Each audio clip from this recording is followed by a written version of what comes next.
नमस्कार, कार्यक्रम प्रयासमा स्वागत छ। म रूपा खड्का। विश्वकै रमणीय शहरमध्ये नेपालको राजधानी काठमाडौँ उपत्यका सम्भावना र चुनौती दुवै बोकेको शहरका रूपमा परिचित रहँदै आएको छ।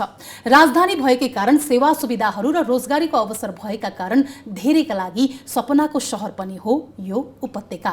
काठमाडौँ उपत्यकालाई सुन्दर, शान्त, रमणीय, हरियाली र व्यापारिक केन्द्र बनाई दिगो विकास र भद्रगोल विकास प्रक्रियालाई सहज, सरल र व्यवस्थित तरिकाले बस्ती विकास गरी बस्न योग्य काठमाडौँ उपत्यका बनाउने उद्देश्य सहित काठमाडौँ उपत्यका विकास प्राधिकरणको स्थापना भएको थियो।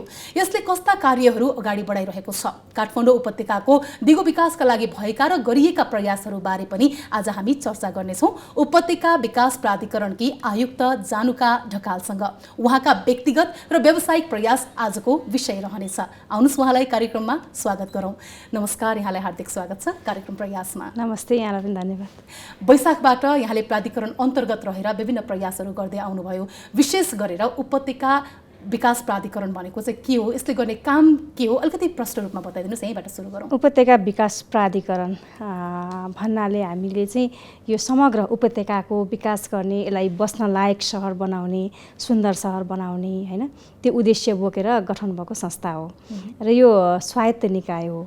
यसले चाहिँ अहिले आएर काठमाडौँका यो जुन हापाजाट रूपमा विकास भएका सहरहरू, पुराना बस्तीहरू छन्, यसलाई पनि व्यवस्थित बनाउने काम गर्छ र विभिन्न ठाउँमा चाहिँ सार्वजनिक जग्गाहरू अतिक्रमणमा परेका छन्, यिनीहरूलाई पनि एउटा सरकारी जग्गाहरूलाई चाहिँ संरक्षण गर्ने, पार्कहरू निर्माण गर्ने र सुन्दर बनाउने काम गर्छ।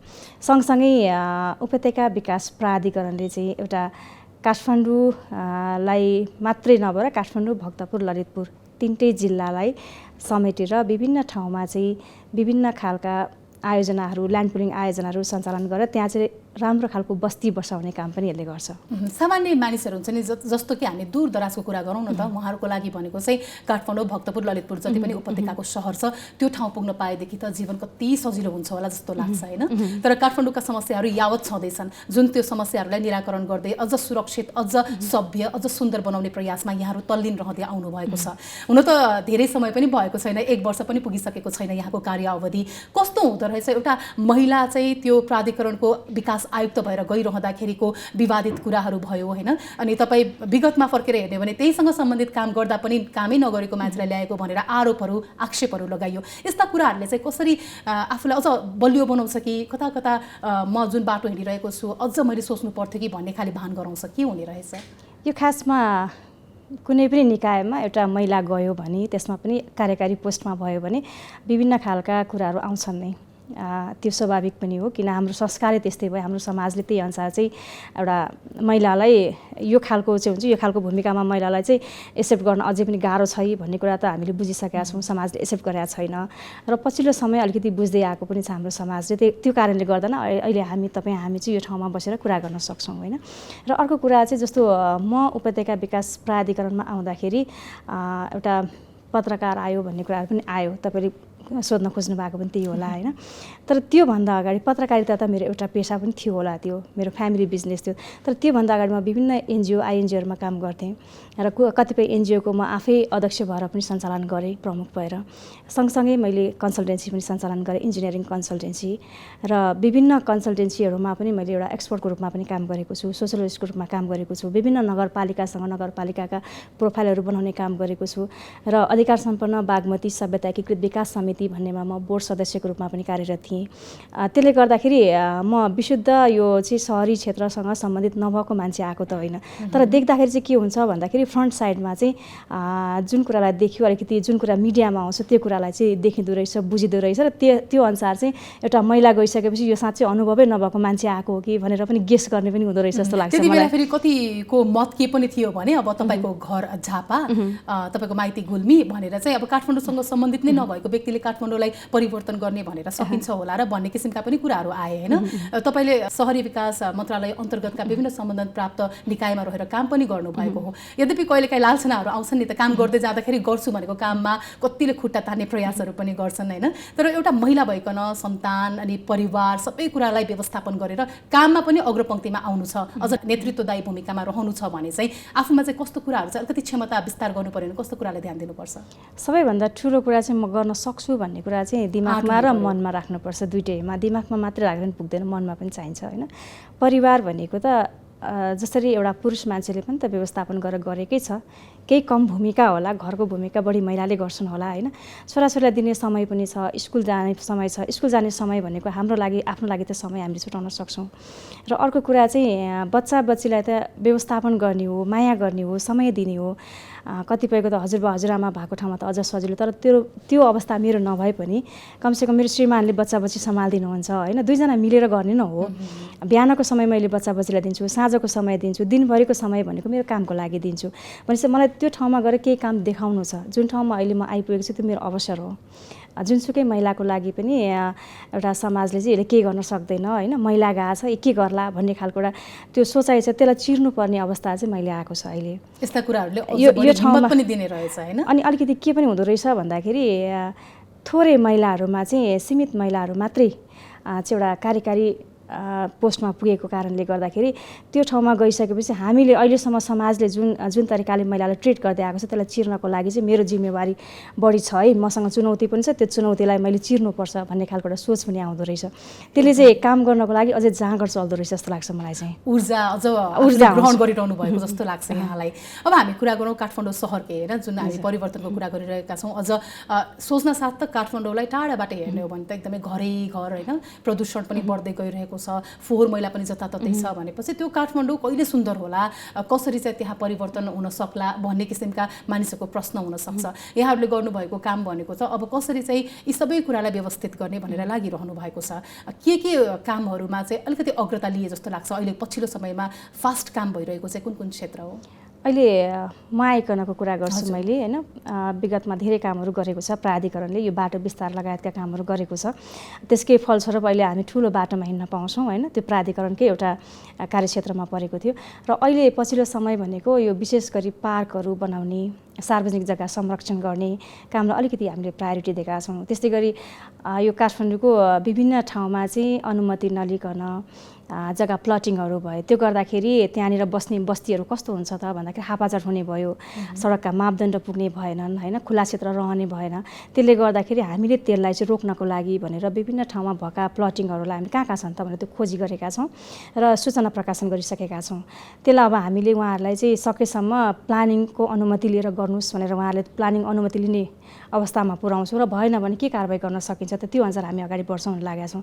त्यो के को लागि भन्दाखेरि काठमाडौँलाई एउटा व्यवस्थित सहर बनाउन सकियोस्, त्यहाँ ठुला बाटो हुन्, खुला क्षेत्र हुन्। जस्तो हामीले भूकम्पको बेलामा भोग्यौँ, कहीँ पनि हामीसँग खुला क्षेत्रहरू थिएनन् कतिपय ठाउँमा होइन।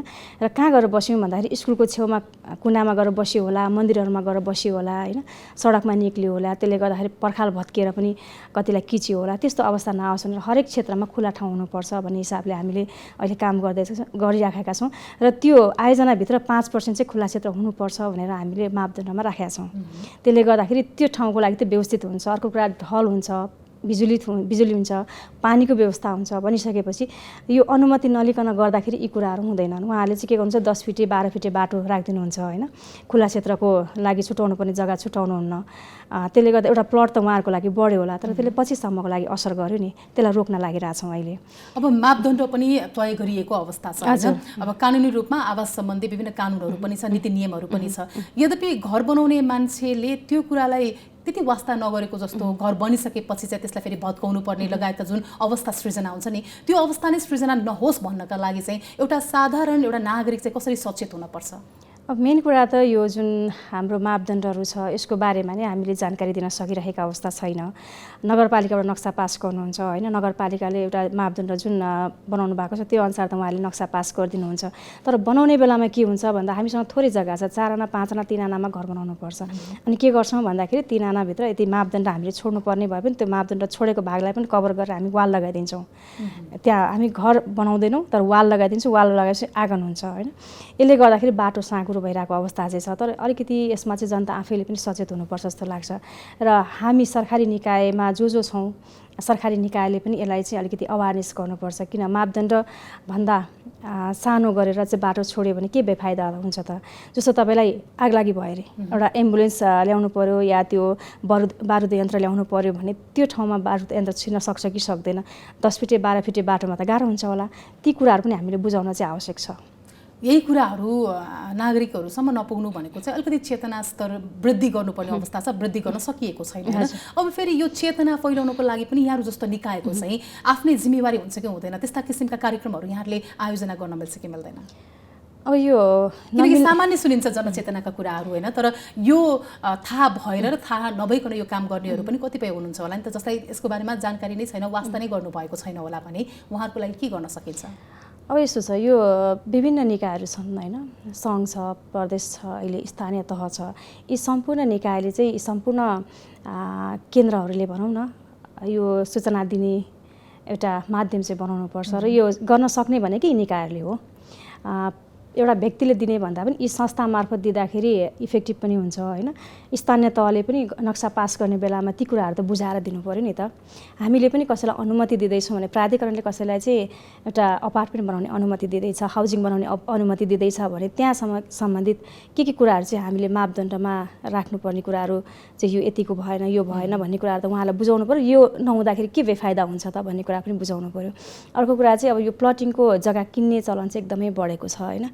त्यो रोक्नको लागि हामी लाग्न त लाग्यौँ, तर त्यहाँ जग्गा किनिसकेका मान्छेहरूलाई चाहिँ कसरी बुझाउने त, यो कुरा यसको बेफाइदा कसरी बुझाउने त भनेर त्यो पनि हाम्रो जिम्मेवारीमा पर्छ। तर त्यो हामीलाई गर्नुपर्ने आवश्यक पनि छ कि जस्तो अब मैले जग्गा किन्नु पर्यो भने चाहिँ पहिले मैले सर्च गर्न थाल्दाखेरि के सोध्छु भने प्लटिङ गरेको जग्गा कहाँ छ, किनकि पहिले तम तयार हुन्छ नि त यति आना किन्ने भनेर, त्यो जग्गा किन्न सजिलो हुन्छ, मैले त सहज बाटो रोज्ने भएँ। तर त्यो प्लटिङ नै त्यो ठाउँमा गर्न त्यो अवस्था छैन, अनुमति दिएको छैन भने चाहिँ त्यो ठाउँमा गर्ने जो व्यक्तिहरू हुन्छन् नि, सम्बन्धित जग्गा व्यापारी हुन सक्छन्, त्यो व्यवसायमा जो लागिरहनु भएको छ, उहाँहरूलाई चाहिँ कन्ट्रोल गर्नको लागि, नियन्त्रण गर्नको लागि त्यस्तो कुनै उपाय छ कि छैन? उहाँहरूलाई कन्ट्रोल गर्नकै लागि भनेर मैले अघि कुरा निकालेँ, प्लटिङ कहाँ भइरहेछन् त अनुमति नलिकन, त्यो हामीले खोजिरहेका छौँ।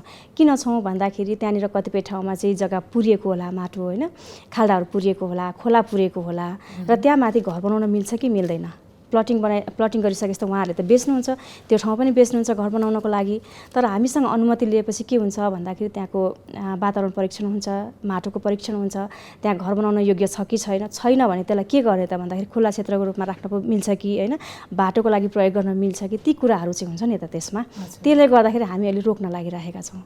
र एक किसिमले भन्दाखेरि काठमाडौँको अहिले काम भइरहेको छ। भक्तपुर र ललितपुरमा चाहिँ, भक्तपुरमा लगभग 85 ठाउँ जति र ललितपुरमा पनि 95 ठाउँ जति चाहिँ प्लटिङ भएको र जसले चाहिँ अनुमति लिनु भएको छैन, उहाँहरूलाई चाहिँ अहिले हामीले कानुनी दायरामा ल्याएर चाहिँ तपाईँहरूले अनुमति लिनुपर्छ है भनेर चाहिँ एक किसिमको वातावरण क्रिएट गरिरहेका छौँ। भनेपछि जति पनि हामीले भक्तपुरको यो कुराहरू गऱ्यौँ नि, यो जग्गाको मानिसहरू जो व्यवसाय गरिरहनु भएको छ, जग्गाकै व्यापारमा लाग्नु भएको छ, बेचबिखनमा हुनुहुन्छ भने उहाँहरूले यहाँहरूसँग सम्पर्क गर्नु पर्यो होइन, मेरो जग्गा चेक गरिदिनु भनेर। अब यसको लागि फेरि थप शुल्क लाग्ने त्यस्तो के हुन्छ कि हुँदैन होला?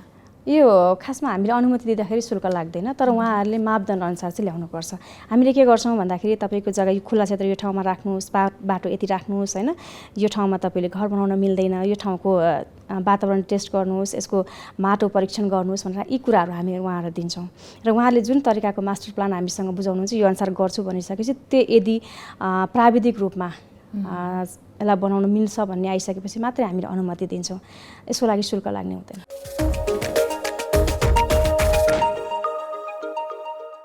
अनुमति बेगरको ठाउँमा चाहिँ घर पनि बनिसकेको छ भने त्यस्तो अवस्थामा यहाँहरूले के गर्नुहुन्छ? घरै भत्काउनेसम्मको कार्य पनि हुनसक्छ कि? अहिलेसम्म घरै चाहिँ त्यसरी भत्काएको छैन। खासमा भत्काउनु पर्ने र भत्काउन सक्ने अधिकार प्राधिकरणसँग छ, तर कतिपय अवस्थामा के हुन्छ भन्दा व्यवहारिक कुरा पनि हेरिन्छ होइन। अब एउटा कसैले कोही व्यवसायले प्लटिङ गर्नुभयो र त्यो ठाउँमा चाहिँ एकजना सोझो जनताले गएर जग्गा किन्नुभयो होइन, अनि उहाँलाई त्यसको बारेमा थाहा छैन, उहाँले जग्गा राम्रो पाउनुभयो, हेर्दा मिलेको प्लट पाउनुभयो, किन्नुभयो, घर बनाउनु भयो, त्यसलाई गएर हामीले भत्काउन कतिको न्यायसङ्गत हुन्छ, त्यतापट्टि पनि सोच्नुपर्ने हुन्छ। सकेसम्म हामी त्यो अवस्था नआओस् भनेर हामी प्लटिङै रोक्न लागिराखेका छौँ। सुरुदेखि नै अलिकति सचेत भएर काम गरियो भने चाहिँ त्यो खाले अवस्था पनि नआउने रहेछ। फेरि केही समय अगाडिको एउटा सम्झना मलाई छ, लाजिमपाट लैनचौरको एरियामा चाहिँ एकदमै घरहरू भत्काइएको थियो त्यो बाटो विस्तार गर्ने नाउँमा। अहिले त्यस्ता कामहरू एकदमै रोकिएको छ, ठाउँ ठाउँमा बाटो विस्तार पनि भएका छन्। हामीले पहिलाको तुलनामा अहिले काठमाडौँ, ललितपुरका, भक्तपुरका रोडहरू अझ फराकिलो पनि, लेनहरू एकदमै बढेको पनि पाएका छौँ। यी कामहरू त राम्रोसँग त भएका छन्, तर यो सँगै अर्को एउटा जुन कुरा केही समय अगाडि एकदमै उछालिएको, एकदमै बाहिर आएको र रोकिएको जस्तो देखिने भनेको चाहिँ बाहिरी रिङ रोडको परियोजना। त्यो काम किन रोकियो भन्न मिल्छ कि मिल्दैन? यो बाहिरी चक्रपथ भनेर हामीले जुन 72 किलोमिटर को लागि चाहिँ त्यसको सीमाङ्कन गरियो होइन यहाँ बनाउने भनेर। र अहिले पछिल्लो समयमा हेर्दाखेरि त्यो सम्पूर्ण एरिया गर्नको लागि हामीलाई अहिले सम्भव जस्तो छैन, किन भन्दाखेरि धेरै लामो समय पनि भइसक्यो र यो बिचमा चाहिँ थुप्रै घरहरू बने। र अहिले हामीले आएर के गरेका छौँ भन्दाखेरि चोबारदेखि सतुङ्गलसम्मको लागि 6.6 किलोमिटरमा चाहिँ अझै पनि नयाँ एउटा बाटो खोल्न सक्ने अवस्था छ भन्ने हिसाबले काम अगाडि बढाइरहेका छौँ, अध्ययन काम भइरहेको छ त्यहाँ। र त्यो 6.6 किलोमिटर बनाइसकेपछि कमसेकम सुरुवात त हुन्छ, सुरुवात भइसकेपछि हामी अगाडि बढ्न सक्छौँ भन्ने हाम्रो सोचाइ हो।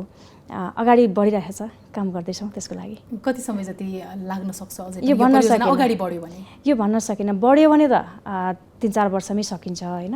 तर यो वर्ष कहिले भन्दा पनि अब मन्त्री परिषदबाट यसलाई चाहिँ स्वीकृत गराउनु पर्ने भएको भएर यो समय लाग्न सक्छ। अनुमति बेगरका घर जग्गाहरू प्लटिङ नै गरेर राखिएको, बेच्नलाई रेडी भएर राखिएको अवस्थाका जग्गाहरू पनि अब हुन त सर्वोच्च अदालतले के भनेको छ भने कुनै पनि नागरिकको जग्गा अथवा त्यो उसले अधीनमा उसको अधीनमा रहेको ठाउँ चाहिँ यहाँहरूले लिनु पर्यो, सरकारले लिनु पर्यो, त्यसलाई सार्वजनिक बनाउनु पर्यो भने पनि त्यो नागरिकलाई दुखी तुल्याउनु हुँदैन, उसलाई सहमतिमा ल्याएर मुआवजा दिएर खुसी बनाएर मात्र त्यो जग्गा चाहिँ सरकारले उपभोग गर्न पाउँछ भन्ने चाहिँ नियममा छ होइन।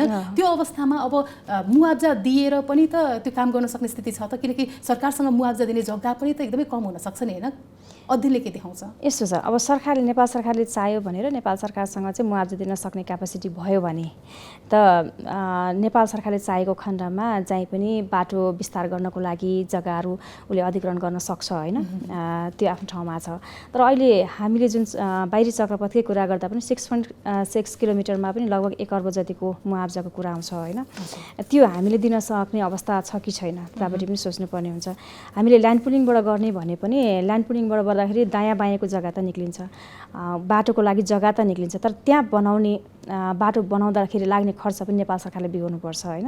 त्यो कुराहरूले गर्दाखेरि अलिकति हामी पछाडि परिरहेका छौँ। अर्को कुरा चाहिँ जुन बाटो विस्तार भयो पहिला, त्यति बेला विस्तार हुँदा के थियो भन्दाखेरि पहिला बाटो विस्तार गरियो, घर भत्काइयो, वाल भत्काइयो होइन, त्यसपछि मुआवजाको प्रोसेस आयो। तर अहिले सामान्य सर्वोच्च अदालतले के भनिदियो भन्दाखेरि तपाईँले भने जस्तै अब जनतालाई खुसी नबनाइकन, उहाँहरूसँग सहमति नलिकन, मन्जुरी नलिकन र उहाँले चित्त बुझ्दो मुआवजा नदिकन चाहिँ नभत्काउने भनेर आदेश आयो। भइसकेपछि अहिले पछिल्लो समय त्यस्ता बाटो विस्तार गर्ने कामहरू एकदमै थोरै भएका छन्, भएकै छैनन् त होइन, तर धेरै थोरै भएका छन्। र पहिलाका बाटो विस्तारका क्रममा भएका जुन क्षतिहरू थिए ती जग्गाका मुआवजा हामीले दिन सकेका छैनौँ, संरचनाका मुआवजा अझै पनि हामीले दिन सकिरहेको अवस्था छैन भनिसकेपछि नयाँ बाटो विस्तार गरेर ठुलो बनाउने कुरा अहिलेको लागि चाहिँ त्यति सहज चाहिँ छैन। गाह्रो हुन्छ कि हुँदैन यसरी काम गर्नको लागि? तपाईँहरूको जिम्मेवारी अन्तर्गत त्यो कामहरू आउँछ, अलिकति कानुनले पनि त्यसलाई अलिकति स्ट्रिक्ट जस्तो बनाइसकेको अवस्था हुन्छ होइन, काम गर्नु पनि छ। यो दुईटाको बिचमा आफूलाई सन्तुलित चाहिँ कसरी राखेर काम गर्नुपर्छ? यो अलिकति हाम्रोमा के छ भन्दाखेरि एउटा निकायले अर्को निकायसँग समन्वय गर्ने जुन एउटा भूमिका निर्वाह गर्नुपर्ने थियो होइन, त्यो हुन सकेको छैन। त्यसले गर्दाखेरि जस्तो अब तपाईँलाई मुआवजाका कुरा आउँछन् होइन, बाटो हामीले यो चिन्ह लगाइदिन्छौँ, सडकले बाटो खोलिदिनुहुन्छ, बाटो बनाउनुहुन्छ सडकले, हामीले भत्काइदिन्छौँ होइन। तर के हुन्छ भन्दा मुआवजा दिँदाखेरि कहाँबाट दिने भन्दा प्राधिकरण दिने भन्ने हुन्छ, अनि प्राधिकरणसँग पैसा हुँदैन होइन, नेपाल सरकारसँग माग्ने हो, नेपाल सरकारसँग पनि त्यो अनुसारको हुँदैन। अर्को कुरा फेरि मुआवजाको लागि समिति छुट्टै छ, त्यो समितिले मूल्याङ्कन गर्नुपर्छ। अर्को अब यो सरकारी प्रोसेस भनेको जुन अब अहिले चल्तीको रेट भनेको धेरै हाई भएको छ, अनि मालपोतको रेट भनेको फरक छ होइन, त्यो र दुईटालाई कम्पेयर गरेर मुआवजा निर्धारण हुन्छ, अनि त्यो अनुसारको मुआवजा लिनको लागि जनता खुसी नहुनु होला होइन। त्यसले गर्दा समस्या त समस्या छ, तर समस्या भए पनि गर्नुपर्छ भन्ने हो, र त्यसको लागि हामी सकेसम्म उहाँहरूसँग समन्वय गरेर काम गर्ने कोसिस चाहिँ गरिरहेका छौँ। अब शहरी विकास मन्त्रालय अन्तर्गत भन्दा पनि सम्बन्धन लिएर एउटा फरक त हो, तर त्योसँग सम्बन्धित पनि रहेको एउटा संस्थाको रूपमा पनि प्राधिकरणलाई लिएर हेरिन्छ नि त होइन। कतिपयले के पनि भन्छन् भने अब एउटै कार्य लगभग उस्तै कार्य गर्ने प्राधिकरण छ, मन्त्रालय छ होइन, यो सबै चाहिँ आवश्यक भन्दा चाहिँ बढी हो भनेर पनि कहिलेकाहीँ भन्ने गर्छन् होइन, यो कुरालाई तपाईँले कसरी सम्बोधन गर्नुहुन्छ? यो म चाहिँ के भन्छु भन्दा काठमाडौँ भ्याली भनेको एउटा युनिट हो होइन, काठमाडौँ भ्यालीभित्र 18वटा नगरपालिका छ, र अहिले चाहिँ स्थानीय तह एक किसिमले भन्दाखेरि स्थानीय सरकार हो, र उहाँहरूसँग आफ्नै मापदण्ड बनाउने अधिकार छ, संविधानले त्यो अधिकार उहाँलाई दिएको छ। तर के छ भन्दाखेरि समन्वय गर्नको लागि त कुनै न कुनै निकाय चाहिन्छ नि, त्यो निकाय चाहिँ प्राधिकरण हुनुपर्छ भन्छु म, र प्राधिकरणको औचित्य पनि त्यहाँनिर हुन्छ। अर्को कुरा जस्तो 2-3टा नगरपालिकाले मिलेर कुनै काम गर्न लाग्यो भने त्यसको लागि हेर्ने एउटा कुनै निकाय त चाहियो नि, त्यो पनि प्राधिकरण हुनसक्छ। अर्को कुरा, हामीले ल्यान्ड पुलिङ आयोजनाहरू सञ्चालन गर्छौँ प्राधिकरण अन्तर्गत, र त्यो आयोजना सञ्चालन गर्दाखेरि कहिलेकाहीँ अब 3-4 नगरपालिका जोडिएर आउलान् होइन, त्यहाँनिर कसले गर्ने त भन्दाखेरि त्यो ठाउँमा प्राधिकरण हुनसक्छ। र विगतमा के भयो भन्दाखेरि तपाईँलाई प्राधिकरणले गर्ने कामहरू, स्थानीय तहले गर्ने कामहरू, भवन विभागले गर्ने कामहरू लगभग मिल्दोजुल्दो भएकै हो। हामीले पनि सानातिना बाटोहरूमा ढल हाल्यौँ होइन, सानातिना बाटोहरूमा कालोपत्रे गऱ्यौँ, रिटेनिङ वाल हाल्यौँ, हामीले साना साना पार्कहरू बनायौँ, र नगरपालिकाले गर्ने, वडाले गर्ने काम हामीले पनि गऱ्यौँ, त्यही काम वडाले पनि गर्यो र भवन विभागले पनि गर्यो। गर्दाखेरि यो कामहरू जुधिए कि त्यो नजुधाएर प्राधिकरणलाई चाहिँ अझै बलियो रूपमा चाहिँ प्रस्तुत गर्नुपर्छ, बलियो बनाउनुपर्छ भन्छु म चाहिँ। किन भन्दाखेरि 18वटा नगरपालिकालाई एउटा युनिटको रूपमा राख्दाखेरि त कुनै न कुनै छाता सङ्गठन त चाहिन्छ। त्यो सङ्गठन चाहिँ एउटा उपत्यका विकास प्राधिकरण चाहिँ हुनुपर्छ भन्ने लाग्छ। समन्वयकारी भूमिकाको लागि र अर्को चाहिँ अनुगमनकारी भूमिकाको लागि हामी यति धेरै कामहरू गर्छौँ, त्यसको अनुगमन कसले गर्ने त होइन? विभिन्न नगरपालिकाहरूले पनि काम गर्नुहुन्छ, त्यसलाई पनि त अनुगमन गर्ने कुनै न कुनै निकाय भयो भने अझै बेटर हुन्थ्यो होला होइन। र शहरी विकास मन्त्रालय अन्तर्गत प्राधिकरणले गरेको काम पनि प्राधिकरणले आफैले अनुगमन गरिरहेको अवस्था कम होला। त्यो अनुगमनकारी भूमिका यसको छ भनेपछि नियमनकारी भूमिका पनि छ, र अर्को चाहिँ नियन्त्रण गर्न सक्ने भूमिका पनि प्राधिकरणले निभाउनुपर्छ। जस्तो तपाईँलाई बिल्डिङहरू बनाउँदाखेरि, अपार्टमेन्टहरू बनाउँदाखेरि मापदण्डभन्दा विपरीत बनाए, त्यो अवस्थामा कसले चाहिँ त्यसलाई चाहिँ नियन्त्रण गर्ने त? त्यो कुनै न कुनै निकाय त चाहियो नि, त्यो प्राधिकरण हुनुपर्छ। जस्तो जग्गा विकास आयोजनाखेरि मापदण्डभन्दा फरक भए होइन, बाटोहरू साना भयो होला, भने जति खुला क्षेत्र राखिएन होला भनेपछि त्यसलाई नियन्त्रण कसले गर्ने त? त्यो प्राधिकरणले गर्नुपर्छ। भनेपछि प्राधिकरणको भूमिका अलिकति सशक्त रूपमा अझ हुनुपर्छ जस्तो लाग्छ मलाई चाहिँ। र अब स्थानीय निकाय र प्राधिकरण बिचको अलिकति ग्यापिङ भएको छ, त्यो ग्यापिङलाई चाहिँ पुरा ग्यापिङलाई चाहिँ फिल गर्नको लागि चाहिँ मेरो भूमिका हुन्छ जस्तो लाग्छ। किनभने विभिन्न नगरपालिकाका मेयर साहबहरूसँग पनि कुराकानी भइरहेको छ, वडाका प्रतिनिधिहरूसँग कुराकानी भइरहेको छ। किन त भन्दाखेरि नगरपालिका मात्रै होइन कि यो प्राधिकरण अन्तर्गत जति पनि कामहरू हुन्छन्, नगरपालिका अन्तर्गत जति पनि कामहरू हुन्छन्, सङ्घीय सरकार अन्तर्गत जति पनि कामहरू हुन्छ, ती कामहरू चाहिँ एकरूपता होस् होइन। र अर्को कुरा चाहिँ हामीले नगरपालिकामा कार्यक्रमहरू गर्दाखेरि, काम गर्दाखेरि बाटो बनाउँदा पनि सानो होइन, कमसेकम अलिकति ठुलो भोल्युमको गर्न सकियोस् न त, ठुल्ठुलो आयोजनाहरू सञ्चालन गर्न सकियोस् होइन। त्यो हिसाबले अलिकति उहाँहरूसँग समन्वय गर्ने चाहिँ अहिले काम भइरहेको छ, र अहिले पछिल्लो समयमा अलिकति नगरपालिकासँग सम्बन्ध सुधार भएको छ भन्छु म चाहिँ। अब त झन्डै अब इलेक्सनको कुराहरू पनि आइरहेको छ होइन। हामीले चाहिँ भन्दा पनि अब सामान्य नागरिकहरूले बुझ्ने कुरा भनेको अब काठमाडौँको विकास निर्माणमा अलिकति अब यो विषयलाई हामीले छुनु पनि पर्छ होला। पहिला आएका स्थानीय तहका पदाधिकारीहरूले कसरी काम गर्नुभयो त भनेर हेर्दाखेरि अलिकति आलोचनाको पाटोहरू पनि बढ्दै गइरहेको अवस्था छ। अनि त्यही अन्तर्गत नै प्राधिकरण पनि पर्छ कि प्राधिकरणले खासै काम नगरेको हो कि भन्ने किसिमको पनि आक्षेपहरू पनि लाग्ने गर्छ। त्यो बुझाउन कतिको कठिन छ? अब यो बुझाउने भन्ने कुरा त सधैँ कठिनै हुन्छ। हेर्नु, सानो कुरा पनि बुझाउनको लागि धेरै कठिन कार्य हो होइन। र प्राधिकरण र नगरपालिका भनेको फरक पनि हो र सम्बन्धित पनि हो। किन भन्दाखेरि हामीले काम गर्ने नगरपालिकासँगै समन्वय गरेर काम गर्ने भएको भएर यो प्राधिकरण विशुद्ध फरकै हो भन्न चाहिँ मिल्दैन। तर पनि नगरपालिका र प्राधिकरण बिच चाहिँ एउटा जुन रोल प्ले गर्नुपर्ने हुन्छ, त्यो रोल प्ले चाहिँ प्राधिकरणले पनि गर्नुपर्छ, नगरपालिकाले पनि गर्नुपर्छ।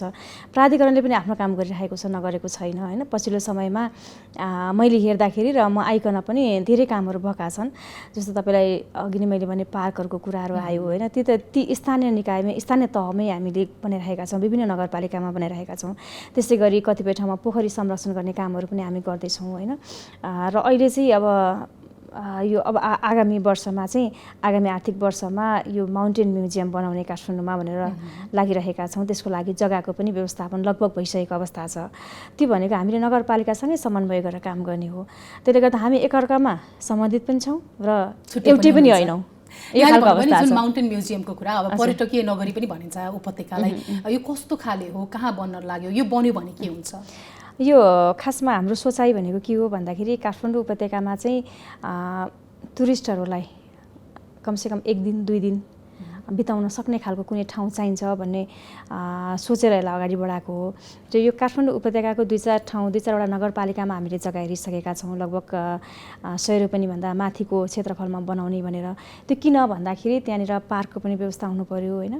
अर्को कुरा चाहिँ त्यहाँनिर क्याफेटेरिया होला, बच्चाहरू खेल्नको लागि व्यवस्था होला, र त्यो म्युजियममा चाहिँ अहिलेसम्म यो काठमाडौँका कल्चरहरूलाई चाहिँ अध्ययन गर्ने खालका चाहिँ विभिन्न कुराहरू राख्न सकियोस्, काठमाडौँ के हो त भनेर त्यसले चिनाउन सकियोस्। त्यसले गर्दाखेरि हाम्रो आन्तरिक र बाह्य दुईटै पर्यटकलाई चाहिँ त्यसले आकर्षित गर्छ भन्ने एउटा उद्देश्य हो। र अर्को चाहिँ त्यो इन्कमको स्रोत पनि बन्छ। त्यो स्थानीय निकायको स्थानीय तहको चाहिँ त्यो एउटा इन्कम गर्ने ठाउँ पनि बन्छ। त्यसले गर्दाखेरि हामीले दक्षिणकाली नगरपालिका, कीर्तिपुर, त्यस्तै गरेर नागार्जुनमा हामीले जग्गा हेरेका छौँ। त्यो मध्ये सुइटेबल कुन हुन्छ त, त्यसको लागि अहिले छलफल पनि भइरहेको छ। र विशेष गरी चाहिँ मैले हेर्दाखेरि चाहिँ दक्षिणकालीमा अझै बेटर ठाउँ भेटिएको छ। र त्यसको लागि अब पहिला बजेटको कुरा आउँछ हेर्नुहोस् होइन। बजेटको कुरामा अब आगामी आर्थिक वर्षबाट चाहिँ हामी राखेर सुरु गर्छौँ भनेको छौँ। अलिकति अब व्यापारिक प्रयोजनका लागि जस्तो देखिन्छ यो विषयहरू हामीले कुरा गरिरहँदाखेरि होइन। अब जिज्ञासा किन राख्न सकिन्छ यसमा भन्दाखेरि धेरै रेस्टुराँहरू छन्, धेरै क्याफेटेरियाहरू छन् होइन, जुन निजी क्षेत्रले, निजी व्यक्तिहरूले चाहिँ अहिले सञ्चालन गरिरहनु भएको छ। बच्चा खेल्ने पार्कदेखि लिएर के चाहिँ छैन पर्यटकको लागि, त्यो आवश्यक छ र पनि भन्छन्।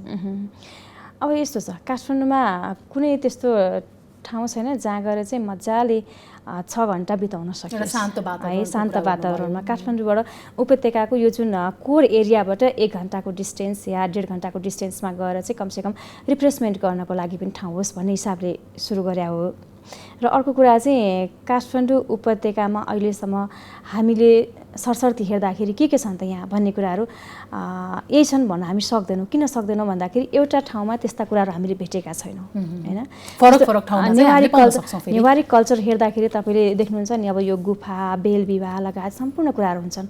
अर्को कुरा हाम्रो हिस्ट्री हेर्दाखेरि के हुन्छ भन्दाखेरि हामीलाई विभिन्न कालखण्डमा हामी आएका छौँ होइन। काठमाडौँमा कुन कुन राजाहरूले शासन गर्नुभयो ती कुराहरू पनि हामीले त्यहाँ राख्न सक्छौँ। र यो काठमाडौँ के हो त, काठमाडौँमा के कस्ता कल्चर छन्, के कस्ता खानाहरू छन्, यो नेवारी कल्चरमा पनि काठमाडौँको, भक्तपुरको, ललितपुरको फरक होला, ती कुराहरूलाई चाहिँ बुझ्नको लागि पनि एउटा अध्ययन गर्ने ठाउँ पनि थलोको रूपमा पनि त्यसलाई विकास गर्न सकिन्छ भन्ने हिसाबले अगाडि सारेको हो। र त्यो माउन्टेन म्युजियम भने पनि त्यसमा हुने भनेको काठमाडौँ भ्यालीभित्रका सम्पूर्ण कुराहरू, कल्चरदेखि लिएर सम्पूर्ण यसको हिस्ट्रीका कुराहरू होइन, यी कुराहरूलाई समेट्न सकियोस् भन्ने हाम्रो उद्देश्य हो। पहिचानलाई बनाउने काठमाडौँलाई चाहिँ यो नेपालमा मात्रै होइन कि बाहिरबाट आउने टुरिस्टले पनि काठमाडौँ के हो त, काठमाडौँमा गइसकेपछि हामीले यो खालको चाहिँ कुराहरू देख्न सक्छौँ भन्ने चाहिँ सोचेर आउँदाखेरि कहाँ जाने त भन्दाखेरि त्यो ठाउँ हामी पुर्याउन सकियोस् भन्ने हाम्रो उद्देश्य हो। र हेर्दै जाउँ अब त्यसलाई कतिको सक्सेस पार्न सकिन्छ।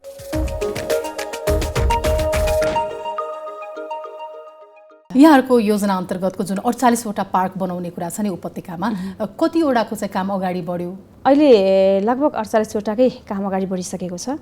कतिपय साना पार्क होलान्, कतिपय अलिक ठुला पार्क होलान् होइन। र कामहरू लगभग ठेक्का लागिसकेको अवस्था छ। हामीले यसरी कुरा गरिरहँदाखेरि यहाँहरूको कार्ययोजनामा जुन नयाँ पार्क बनाउने भनेर भनिरहँदाखेरि पुराना पार्कहरूलाई हामीले काठमाडौँमा धेरै अगाडिदेखि देखेका जति पनि पार्कहरू छन् त्यसकै संरक्षण प्रवर्धन चाहिँ अझ राम्रोसँग गर्न सकेदेखि त त्यो पाटो पनि त राम्रो हुन सक्थ्यो भनेर पनि भन्न सकिन्छ नि होइन। त्यो विषयहरू चाहिँ किन ओझेलमा परे जस्तो देखिन्छ? यो खासमा पुरानो पार्कहरू ओझेलमा परेको होइन। सबै कुरा चाहिँ के हुँदो रहेछ भन्दाखेरि कहिलेकाहीँ त्यसको बजेटको कुरा पनि आउँछ होइन। र अर्को कुरा चाहिँ के हुन्छ भन्दाखेरि हामीले पार्क त बनाउँछौँ तर त्यसको जिम्मेवारी कसले लिने, त्यसको संरक्षण कसले लिने भन्ने कुरा पनि आउँदो रहेछ। अब अहिले हामीले बनाइसकेपछि त्यसको संरक्षणको लागि भनेर बजेट राख्ने चलन एकदमै कम देखेँ मैले यहाँ आइसकेपछि होइन। त्यो कुराहरू अलिकति हामीले सोच्नुपर्ने अवस्था आएको छ। जति पनि पुराना पार्कहरू छन् अलिकति त्यसलाई मेन्टेन गर्नुपर्ने अवस्थामा छन्। ती मेन्टेन गर्नको लागि हामीसँग बजेटको अभाव भइरहेको अवस्था छ। किन भन्दाखेरि हामीले त्यो शीर्षकमा बजेटहरू राखेनौँ होइन। त्यहाँनिर हामीले गल्ती गरिसकेका छौँ। किन बनाइसकेपछि संरक्षण पनि त गर्नु पऱ्यो नि, त्यसको जिम्मेवारी त त्यो निकाय पनि हो नि त जसले बनाएको छ। र यदि सक्दैन भने हामीले स्थानीय तहलाई हामीले हस्तान्तरण गर्ने हो कि या कुनै तहलाई कुनै निकायलाई हस्तान्तरण गर्ने हो कि त्यसमा अलिकति हामी कता न कता चाहिँ दुविधा जस्तो होइन। त्यसको स्ट्रेट के हो त, त्यसलाई के गर्ने त भन्ने खालको चाहिँ एउटा त्यसको गाइडलाइन चाहिँ हामीसँग नभएको जस्तो अवस्था छ। त्यसलाई पनि हामीले त्यसको लागि बनाउनको लागि हामी लागिरहेका छौँ। विशेष गरेर 1 लाख रोपनी जग्गाको क्षेत्रफलको इशान कणको निर्माण कार्यको विषयहरू पनि धेरै अगाडिदेखि सुन्दै आइएको अवस्था छ होइन। तर यसको पनि काम कसरी अगाडि बढेको छ, कहाँनिर पुगेको छ त? साँखु, मनोरा, कागेश्वरी लगायत यो ठिमीदेखिको एरिया समेत छ यसले होइन। 1 लाख रोपनीमध्ये हामीले 54,000 रोपनीमा चाहिँ आयोजना सञ्चालन गर्न सक्छौँ भनेर लागेका छौँ र त्यसको चाहिँ भौतिक विकास योजना तयार भइसकेको अवस्था छ। र त्यसमा हामीले के गर्छौँ त भन्दाखेरि चाहिँ त्यसलाई एउटा व्यवस्थित सहर बनाउँदाखेरि के चाहिन्छ त ती कुराहरू राख्छौँ। जस्तो तपाईँलाई बाटोको सुविधा होला, पार्कहरू होला, स्कुलहरू होला, हस्पिटल होला, होइन, त्यो जोनिङ गरेर त्यसलाई छुट्याएका छौँ र त्यसलाई अहिले भौतिक विकास योजनामा हामीले पेश गरिसकेको अवस्था छ। अब यहाँबाट चाहिँ मन्त्री परिषद गरेर यो स्वीकृत भइसकेपछि मात्रै हामी काम गर्ने चरणमा पुग्छौँ र काम गर्ने चरणमा पुगिसकेपछि हामीले 5 वर्षमा यो आयोजनालाई चाहिँ सम्पन्न गर्छौँ भनेर लागेका छौँ। काम सुरु भएपछिको 5 वर्ष पुरा गर्नुभयो होइन यहाँहरूले। यो मात्र नभएर प्राधिकरणसँग जोडिएको कुरा सुरुवाती दिनको मलाई याद छ कि 4वटा नगर विकासको योजना यहाँहरूसँग थियो होइन, बिस्तारै 3वटामा खुम्चल्नु पर्यो कि त्यो विषय पनि अलिकति केही एक अर्कासँग समन्वयात्मक भूमिकामा कमजोरी भएर हो कि किन त्यो भयो? यो यस्तो छ, अब 3वटा त अहिले पनि हामी बनाउने भनेर लागेका छौँ होइन। र ललितपुर खोकना एरियामा चाहिँ तपाईँलाई विभिन्न खालका प्रोजेक्टहरू त्यहाँ लागू भएका छन्। जस्तो बाहिरी चक्रपथले पनि छुने भयो होइन, फास्ट ट्र्याकको पनि त्यही छ, अर्को हाई टेन्सन लाइन पनि त्यही छ। गर्दाखेरि चाहिँ त्यहाँको स्थानीय जनताहरूले पनि हामीलाई यो चाहिँदैन भनेर अलिकति गुनासोहरू गर्नुभएको थियो। र अर्को कुरा चाहिँ विभिन्न आयोजनाहरू हुँदाखेरि साँच्चै नै त्यहाँको जनताहरू पीडितै हुनुहुन्छ कि किन यो पनि त उहाँहरूले जग्गा त कन्ट्रिब्युसन गर्नुपर्छ, ल्यान्ड पुलिङबाट सञ्चालन गर्ने हो होइन। तपाईलाई ल्यान्ड पुलिङबाट गर्दाखेरि बाटोको लागि हामीले जुन जग्गा छुटाउँछौँ उहाँहरूबाटै कन्ट्रिब्युसन लिने हो। त्यहाँनिर ढलको व्यवस्था होला, विद्युत होला, पार्क होला होइन, ती सम्पूर्ण कुराको लागि चाहिँ हामीले जनताकै जग्गाबाट लिने भएको भएर उहाँहरूको जग्गा त जान्छ नि, 30% 35%सम्म कट्टा हुन्छ। त्यसले गर्दाखेरि उहाँहरूले नचाहेपछि हामीले त्यो क्षेत्रलाई अहिले चाहिँ अगाडि बढाएका छैनौँ। हजुर, यसरी कतिपय योजनाहरू ल्याइने सुरुवाती दिनमा होइन, त्यसको बारेमा अलिकति गृह कार्यहरू पनि सुरु भए जस्तो देखिन्छ र बिचमा गएर केही कारणवश त्यो काम नै रोकिन्छ कि अनि जनताले हेर्दाखेरि चाहिँ के देखिन्छ, काम यो हुन्छ भनिएको थियो केही पनि भएन, त्यो किसिमको लालसना विशेष गरेर लाग्ने गर्छ यस्ता निकायहरूमा काम गर्ने व्यक्तिहरूको लागि होइन।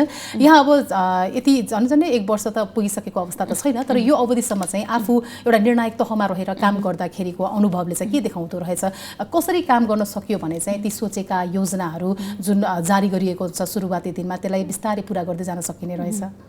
यो खासमा के रहेछ भन्दाखेरि हाम्रो एउटा प्रविधि हुन्छ होइन।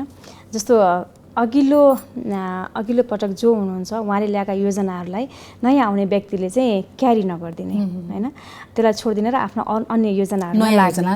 त्यसले गर्दाखेरि ती पहिलाको योजना पनि पुरा हुन सक्दैन, नयाँ योजना पनि, किन भन्दा सर्टेन समय हुन्छ, सर्टेन समयमा ती योजनाले पनि पूर्णता पाउन सक्दैनन्।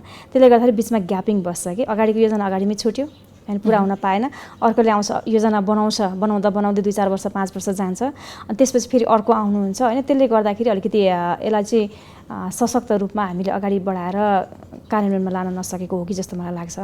त्यही भएर मैले यो नयाँ नगरको योजना जुन छ त्यसलाई चाहिँ यो पुरानै भए पनि यसलाई त कमसेकम बनाउनुपर्छ, यो काठमाडौँको आवश्यकता हो, भ्यालीको आवश्यकता हो। किन भन्दा योभन्दा अप्सन पनि हामीसँग छैन। हापाजाड रूपमा चाहिँ काठमाडौँ विकास भइसकेको अवस्था छ, काठमाडौँको भित्तामा प्लटिङ भएको छ अहिले हेर्दाखेरि होइन। त्यहाँ किन प्लटिङ भयो त भन्दाखेरि जग्गा किन्ने मान्छे त्यहाँ जानु भएको छ, घर बनाउनु भएको छ, बस्नु भएको छ भनिसकेपछि हामीसँग कृषिको लागि जमिन छैन अहिले एक किसिमले भन्दाखेरि। र त्यही क्षेत्रमा एउटा चाहिँ अनुमति नलिकन बनाउँदाखेरि हापाजाड बन्छ भने नेपाल सरकारका निकायले या प्राइभेट सेक्टरले पनि बनाउँदाखेरि अनुमति लिएर बनायो भने त कमसेकम व्यवस्थित सहर बन्छ नि भनेर ती कुराहरू त राम्रो हो, यसलाई त हामीले क्यारी गर्नुपर्छ भनेर मैले चाहिँ त्यसैलाई अगाडि बढाउन लागिरहेको छु। कति समय जति चाहिँ लाग्छ त यो उपत्यकामा रहेका हामीले अघिदेखि कुरा जोडेका जस्तै जुन अनुमति भन्दा बाहिर रहेका प्लटिङका जग्गाहरू हुन्छन्, घरहरू हुन्छन् होइन, बाटोघाटो नै होला, ती सबैलाई चाहिँ अनुमति भित्र ल्याउनको लागि कति समय लाग्न सक्छ? यो त ठ्याक्कै यति समय त भन्न सकिन्न। किन भन्दाखेरि हामीले खोज्दाखेरि पनि कस्तो हुन्छ भन्दाखेरि हामीले स्थानीय तहसँग समन्वय गरेर कहाँ भएको छन् त भनेर खोज्ने हो होइन। र सकेसम्म हामीले जति थाहा पाउँछौँ, हाम्रो सम्पर्कमा जति आउनुहुन्छ उहाँलाई त हामीले अनुमतिको दायरामा ल्याउन सक्छौँ, तर त्योभन्दा बाहिर पनि त भइरहेका हुन्छन् नि। त्यसले गर्दाखेरि यति समय भन्न चाहिँ सकिन्न यसलाई। यो विषयगत भन्दा पनि एकैछिन हामी व्यक्तिगत जीवनका कुराहरू पनि थोरै गरौँ होला। मैले सुरुवाती समयमा पनि हामीले कुराकानी गऱ्यौँ कार्यक्रमकै सुरुमा कि एउटा महिला नेतृत्व तहमा रहेर काम गर्दाखेरिको अप्ठ्यारा सफ्ट्यारा दुवै हुन्छन्। बढी मात्रामा भनेको चाहिँ कुनै पनि महिला अगाडि बढ्ने बेलामा उसले के सोच्छ भन्दाखेरि त्यहाँ मलाई अवसर भन्दा पनि बढी चुनौती हुन्छ भनेर अगाडि बढ्न डराउने होइन। केही गर्न मन छ, इच्छा शक्ति पनि छ, तर भोलि मैले गर्न सकिनँ भने के हुन्छ त भनेर आफैदेखि आफैसँग एउटा त्यो चिन्ता भनौँ या एउटा डर जुन उब्जने हुन्छ नि, त्यसलाई मार्न चाहिँ के गर्नुपर्छ? यो डर मार्ने चिन्ता मार्ने भन्ने कुरा चाहिँ के हुँदो रहेछ भन्दाखेरि नि जब आँट गरिन्छ नि आँट गरेपछि त्यो अटोमेटिक मर्छ। किन भन्दाखेरि तपाईँले आँट गरेपछि म यो गर्छु भनेर जानु भएको छ नि तपाईँ पछाडि हुनै सक्नुहुन्न, ब्याक हुनको लागि तपाईँलाई गाह्रो छ। किन भन्दाखेरि एउटा आफैले आफैसँग प्रमिस गरेको हुन्छ हैन। तपाईँ चुनौतीको कुरा गर्नुहुन्छ, चुनौती त हरेक सेक्टरमा छ नि, महिलालाई मात्रै होइन पुरुषलाई पनि छ, तर बढी महिलालाई छ भन्ने कुरा नहो। तर त्यो चुनौती भनेको त चुनौती चाहिँ हामीले त्यसलाई कसरी लिने भन्ने कुरा हो। चुनौती नै भएन भने काम त्यसको रिजल्ट पनि त कतिको राम्रो आउँछ, त्यतापट्टि पनि सोच्नुपर्छ होला हैन। चुनौतीको बिचमा जसरी काम गर्न सकिन्छ त्यो नै काम हो कि। सहज काम त जसले पनि गर्छ नि त। सहज काम गर्नको लागि त त्यो कुनै ठाउँ पनि चाहिँदैन हैन। नर्मली अब जो कोहीले पनि गर्न सक्छ। जो मान्छे चुनौतीसँग लड्छु भनेर अगाडि बढ्छ त्यही मान्छे नै त्यो कार्यकारी पोस्टमा पुग्छ, काम गर्ने ठाउँमा पुग्छ हैन। मैले चाहिँ त्यसरी हेर्छु। कतिपय ठाउँमा म आफैलाई पनि कस्तो फिल हुन्छ भन्दाखेरि विभिन्न पुरुष मित्रहरूको छेउमा चाहिँ जाँदाखेरि कतिपयले यो चाहिँ कुनै पनि पोस्टमा छैन होला या अलि तल्लो लेभलको कर्मचारी होला या त्यस्तो तरिकाले चाहिँ ट्रिट गरे जस्तो पनि मैले फिल गर्छु हैन। किन भन्दाखेरि त्यहाँनिर कोटसुट लगाउने चाहिँ हाकिमहरू हुन्छन्, अनि साडी लगाउने अझ कुर्तासुरा लगाउने भयो भने त्यो चाहिँ एउटा सामान्य महिलाको रूपमा मात्रै लिइन्छ। त्यो ठाउँ ठाउँमा मैले फेस गरेको कुरा हो हैन। एउटा कार्यक्रममा गएको थिएँ अनि अलिकति भिआइपी कार्यक्रम थियो। त्यहाँनिर थुप्रै मान्छेहरू हुनुहुन्थ्यो, एउटा तितो अनुभव र तितो सँगसँगै एउटा रियालिटी। अनि एकजनाले के भन्नुभयो भने त्यो नाम इन्ट्री गर्ने ठाउँमा उहाँले खुसीको त्यो इन्ट्री गर्नलाई के भन्नुभएको थियो भन्दाखेरि यहाँ कोटसुट लगाउने चाहिँ दौरासुरा लगाउने चाहिँ सचिवज्यूहरू सहसचिवज्यूहरू हुनुहुन्छ, उहाँलाई चाहिँ एकदम फास्ट गर्नु है भन्नुभयो। अनि मैले के भने उहाँलाई भन्दाखेरि अनि ठिक छ भाइ सचिवज्यूहरूले कोटसुट लगाएर आउनुहुन्छ, अनि के साडी चोलो लगाउने चाहिँ कोही पनि हुँदैन भने मैले उहाँलाई के उहाँहरू चाहिँ ठुलो मान्छे हुन सक्नुहुन्न भनेको सरी म्याम भन्नुभयो उहाँले। भनेपछि हामी त्यो कल्चर मानसिकता हाम्रो त्यो छ परिवर्तन भइसकेको छैन भनिसकेपछि तपाईँलाई कतिपय ठाउँमा चाहिँ मिटिङमा पनि पुरुषहरूले बोल्दाखेरि चाहिँ अलिकति चासो दिएर सुन्ने, महिला बोल्न लाग्यो भने चाहिँ अलिकति हल्ला गर्न थाल्ने होइन, त्यो प्रविधि अझै पनि गइसकेको छैन। तर त्यसलाई चाहिँ म सामान्य रूपमा किन लिन्छु भन्दाखेरि उहाँहरूले जसरी बुझ्नुभयो, महिलालाई जसरी हेर्नुभयो होइन, उहाँहरूको दृष्टिमा महिला भनेको चाहिँ खासै भ्यालुएबल होइन भन्ने उहाँहरूले बुझ्नु भएको छ। ठिक छ उहाँहरूको बुझाइ हो त्यो होइन, उहाँहरूले सोच्ने कुरा हो। तर म त मेरो काममा त अडिग हुनु पऱ्यो नि, त्यो तरिकाले मैले सोध्छु कि। अब राजनीतिक परिवर्तनहरू निकै भइसकेको अवस्था छ होइन। अहिले हामी अब सामाजिक रूपमा आर्थिक रूपमा राजनीतिक रूपमा महिलाहरू सशक्त भएका छौँ भनेर त्यो एउटा कुरालाई अलिकति अपनाउन थालेका छौँ, स्वीकार्न पनि थालेका छौँ। यद्यपि तपाईँले आफ्नो अनुभव र अहिलेसम्मको यो अध्ययनहरू गर्दै तपाईँ एमफिल पनि गरिसक्नु भएको व्यक्तित्व हुनुहुन्छ होइन। सबै हेर्दाखेरि चाहिँ नेपालमा महिलाको अवस्था अहिले कुन ठाउँमा छ? अब यो सुरुदेखि हेर्ने भन्दा धेरै परिवर्तन भएको हेर्नुहोस् होइन। यो परिवर्तन कसरी भयो भन्दा विभिन्न राजनीतिक आन्दोलनहरूले ल्याएकै हो। यो एक किसिमले भन्दा आज म यहाँ छु तपाईँ त्यहाँ हुनुहुन्छ भनिसकेपछि यो के हो त, हामीले किन अवसर पायौँ त भन्दाखेरि ती हाम्रा अग्रजहरूले गरेको एउटा योगदानको कारणले गर्दाखेरि हामी यहाँ छौँ होइन। उहाँलाई कहिले पनि बिर्सिनु हुँदैन। तर अझै पनि हामी चाहिँ जुन रूपमा हुनुपर्ने, जुन रूपमा चाहिँ महिलाको सहभागिता हुनुपर्ने त्यो अवस्था अझै पनि छैन। तपाईँले धेरै ठाउँमा देख्नुहुन्छ एउटा महिलाको कार्यक्रम हुन्छ, पुरुषहरू मात्रै अगाडि बस्नुहुन्छ होइन, म्यानल भन्छौँ हामी होइन। र एउटा बहिष्कार गर्ने अभियान पनि चलेकै छ अझै पनि। भनिसकेपछि स्टेजमा बस्दाखेरि त्यो लेभलको महिला भए पनि उसलाई चाहिँ राखिँदैन होइन। अझै पनि हाम्रो त्यो कल्चर छ, पुरुष मान्छेलाई चाहिँ ठ्याक्क अगाडि राखिहाल्ने, महिलाहरूलाई चाहिँ पछाडि ताली पड्काउने मात्रै राख्ने चलन छ अझै पनि होइन। त्यो गर्दाखेरि जति हुनुपर्ने त्यति त महिलाहरू अगाडि आउन सकेका छैनन्, तर पनि ठुलो परिवर्तन चाहिँ भएको हो। अब एउटा महिलाले नै आफू अगाडि बढ्नको लागि चाहिँ उसले गर्नुपर्ने कामहरू के हुन्छन्? विशेष गरेर हामीले चाहिँ अहिले पनि क्षमतामा चाहिँ कस्तो छ त महिला भनेर पनि प्रश्न तिर्साउने गरेका छौँ होइन। कतै ऊ आफूले क्षमता विस्तारको कुराहरूलाई चाहिँ सशक्तपनको त्यो जुन एउटा विषय उठाइरहँदाखेरि त्यो क्षेत्र त्यो कुरालाई चाहिँ अलिकति व्यवस्था गरेको जस्तो देखिन्छ कि देखिँदैन? यो यस्तो छ, एक त अब क्षमताको कुरा भनेको हामी अहिले चाहिँ पुरुष सँगसँगै महिला हुनुपर्छ भन्छौँ होइन। तर त्यो हुनको लागि त उत्तिकै अवसर पाएको हुनुपर्छ दुइटैले। जस्तो अब तपाईँलाई अहिले पनि राजनीतिक रूपमा होस् या अन्य निकायमा पनि होस्, महिलाहरूसँग महिलालाई कम्पिटिसन होइन कि पुरुषसँग कम्पिटिसन गराइन्छ, पुरुष महिला सबै ओपनली। त्यो किन भन्दाखेरि राम्रो त मान्छे आउँछ होला, तर एउटा बिहान उठेर खाना पकाउने होइन, बच्चैदेखि भन्ने भने अझ दाजुभाइ चाहिँ पढ्न जान्छ, छोरीहरू स्कुलमा नगएर घाँस काट्न जान्छन्, भात पकाउन थाल्छन्, कपडा धुन थाल्छन्, घरको व्यवहारहरू छोरीहरूले पनि चलाइरहेका हुन्छन्। र त्यो छोरा मान्छे के गर्छ, तपाईँलाई अब हाम्रै दाजुभाइको कुरा गर्दाखेरि ऊ खेल्न जान्छ होला, स्कुलभन्दा बाँकीको समय भयो भने टिभी हेर्छ होइन, नलेज गेन गर्ने कुराहरू गर्छ होला। तर त्यो कुराबाट त वञ्चित भएको महिलालाई चाहिँ अहिले आएर सँगसँगै कम्पिटिसन गराउँदाखेरि उत्तिकै रूपमा त आउन सक्दैन, केही न केही कमजोरी त हुन्छ नै। तर बराबरी अवसर पाएको अहिले पछिल्लो समयको छोरीहरू हेर्नुहुन्छ भने पुरुषभन्दा अगाडि छ छोरीहरू होइन। उनीहरूले उत्तिकै पढ्ने अवसर पाएको छ, घरमा उस्तै अवसर पाएको छ भनेपछि त पुरुषभन्दा धेरै अगाडि छ नि त। त्यो त हामीले प्र्याक्टिकली देखिरहेका छौँ नि, स्कुलमा होस् कलेजमा होस् टपरहरू त महिला छोरीहरू छ नि त अहिले।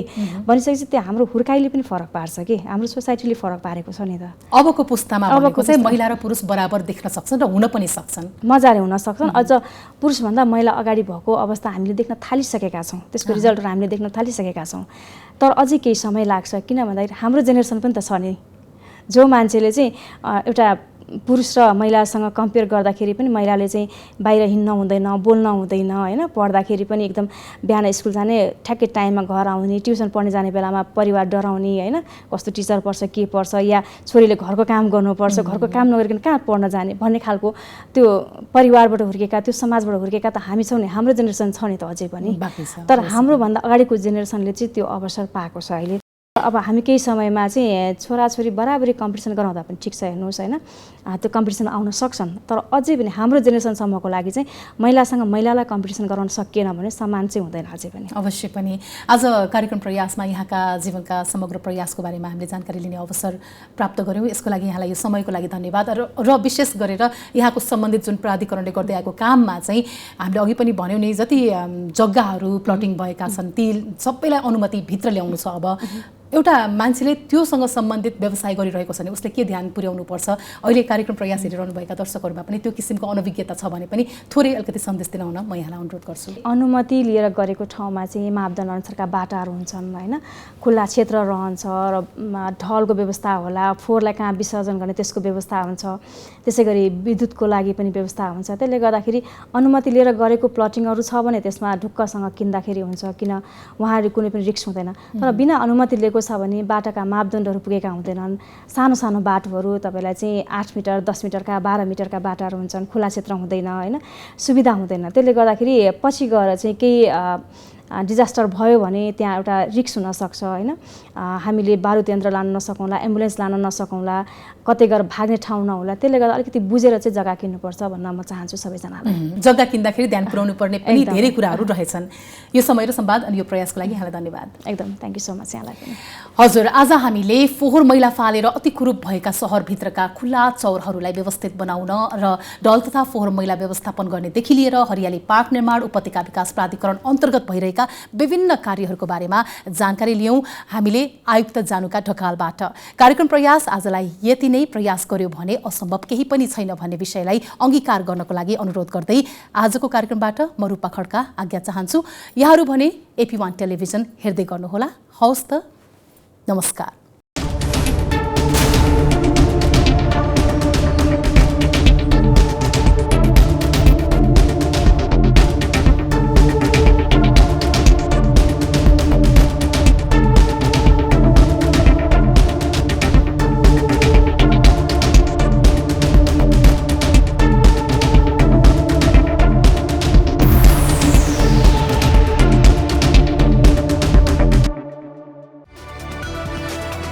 It's an AP1 presentation.